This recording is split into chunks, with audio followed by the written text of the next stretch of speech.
የሩታ አባት ሚስጥሩን አወጡ። ሚስጥሩ ምንድነው የሚለውን አሁን በዚህ ቪዲዮ ላይ የምነግራችሁ ይሆናል። ቪዲዮን እስከ መጨረሻ ካያችሁት ትክክለኛውን እውነታ ይዛችሁ ትወጣላችሁ። እስከ መጨረሻው አብራችሁን ቆዩ።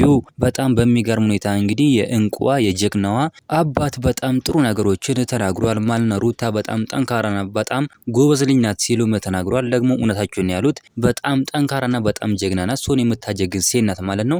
ልጅን ያህል አባት እንዴት ማደግ እንዳለበት የምታስተምር ጥሩ ነገሮችን የምታስተምር ጀግና ሴት ናት ሩታ ማለት። እውነት ለመናገር ከሆነ ያቺ ሄርሜላ ግን መጥፎ ነገሮችን ነው የምታስተምረው። ሰው ላይ ሴራ መስራት፣ ሰው ላይ ተንኮል መስራት፣ ሰውና ሰውን ማጋጨት፣ ትዳርና ትዳርን ማጋጨትን ነው እንግዲህ ያቺ ሄርሜላ የምታስተምረው። ነገር ግን እኛ ሩተኛ እንቁኛ ጀግና ማለት ነው በጣም ጥሩ ነገሮችን እያስተማረችም ትገኛለች። እውነት ለመናገር ከሆነ በጣም ነው በቃ ሩታ ማለት በጣም ትለያለች ማለት ነው። እውነት ለመናገር ከሆነ ሩታ ጀግና ያላችሁ እናንተም ኮሜንት ላይ መጻፋችሁን እንዳትረሱ። በጣም ደስ የሚል ነገር ነው። አባቷም እንግዲህ በጣም ጥሩ ነገሮችን እየተናገሩ ነበር።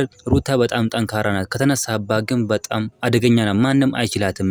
በልጅነቷም እንደዚህ ነበረች፣ እልህኛ ነበረች ሲሉም ተናግሯል። አሁን ነው እንጂ ሩታ የተወችው በፊት ላይ እንደምታውቋት በጣም ጠንካራና በጣም አትንኩም ባይ ነበረች። ነገር ግን ዛሬ ላይ ልጅ ስትወልድ ትንሽ ደከም ብላለች። አሁን በቃ ትታለች ማለት ነው። ሁሉንም ነገር ትታለች። ለልዑሌ ብላ ነው እንግዲህ የተወችው እንጂ ፈርታቸው አይደለም ማለት ነው። ዝም ያለ ሁሉ ፈሪ አይደለም ማለት ነው። እሷም ዝም አለች እንጂ ፈርታ አይደለም። ሩታን ታንከባላታለች ከፈለገች ማለት ነው። ልክ ልኳን ነው የምንነግራት።